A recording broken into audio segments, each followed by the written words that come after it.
Welcome to त्रिकुल academy. आज की video में हम शमसुद्दीन इल्तुतमिश के बारे में देखेंगे। 1211 में आराम शाह को मारकर शमसुद्दीन इल्तुतमिश दिल्ली का शासक बना। इल्तुतमिश ऐबक का गुलाम था, इसलिए इसको गुलामों का गुलाम कहते हैं, क्योंकि ऐबक भी गुलाम था।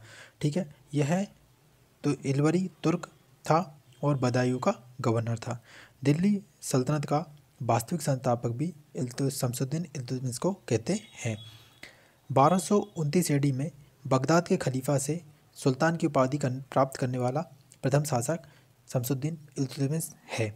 इसकी मृत्यु अप्रैल 1236 AD में हो गई। शमसुद्दीन इल्तुतमिश द्वारा किए गए कुछ कार्य व युद्ध। तराइन का तृतीय युद्ध 1215 में इल्तुतमिश बनाम यल्दौज के बीच हुआ। इल्तुतमिश और यल्दौज के बीच हुआ। मंगोल आक्रमणकारी चिंगिज खां के हमले को इल्तुतमिश ने टाला था। इसने ख्वारिज़्मी सम्राट जलालुद्दीन को शरण देने से मना किया था। ठीक है, कुछ अन्य कार्य। कुतुब मीनार के निर्माण को इल्तुतमिश ने पूर्ण करवाया। सबसे पहले शुद्ध अरबी सिक्के जारी करने वाला शासक भी शमसुद्दीन इल्तुतमिश था। इसने चांदी का टका और तांबे का जीतल जारी किया था। शमसुद्दीन इल्तुतमिश ने एकता प्रणाली चलाई। एकता प्रणाली का प्रचलन किसने किया? तो इल्तुतमिश ने किया था। 40 गुलाम सरदारों का संगठन बनाया है, जो तुर्कान-ए-चहलगानी के नाम से जाने जाते हैं। तो 40 गुलाम सरदारों के समूह को किस नाम से जानते हैं? तो तुर्कान-ए-चहलगामी के नाम से जाने जाते हैं। सर्वप्रथम दिल्ली के अमीरों का दमन भी इल्तुतमिश ने किया। न्याय हेतु इसने अमीर दरार की स्थापना की और न्याय का घंटा जो दिल्ली में लगाया वह किसने? इल्तुतमिश ने लगवाया था। वास्तुकला में हौज शमसी और मदरसा ए मुइज्जी की इसने बनवाए थे। ठीक है। मंगोल कौन थे? तो मंगोल चीन के उत्तर में गोबी के रेगिस्तान के निवासी थे। वह एक घूमने फिरने वाली अर्धशब्द जाति थी। उनका मुख्य पेशा घोड़ों और अन्य पशुओं का पालन करना था। ठीक है, किसका? मंगोलों का पेशा। वे बहुत गंदे रहते थे अतः सभी प्रकार के मांस का खाते थे।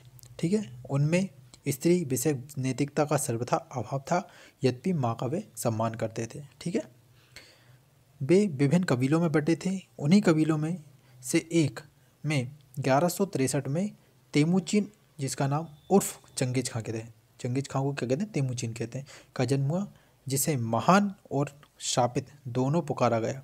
इसके पिता का नाम येसुगाई बहादुर था। तो चंगिज खां के पिता का नाम क्या था? येसुगाई बहादुर था। ठीक है, आगे रजिया सुल्तान। 1236 में इल्तुतमिश की मृत्यु के बाद उसकी बेटी रजिया दिल्ली की सुल्तान बनी। यह भारत की प्रथम महिला मुस्लिम शासिका थी। तो ये क्वेश्चन इम्पोर्टेंट है कि भारत की प्रथम महिला मुस्लिम शासिका कौन थी? तो वह रजिया सुल्तान थी। इल्तुतमिश के पुत्र रुकनुद्दीन फिरोज को हटाया गया था। ठीक है, तो इसको हटाकर ये बनी थी। रजिया ने पर्दा प्रथा का त्याग किया और पुरुषों की तरह चोगा, जिसको कावा कहते हैं, और कुला मतलब टोपी, ये पहनकर राजदरबार में खुले मुंह से जाने लगी।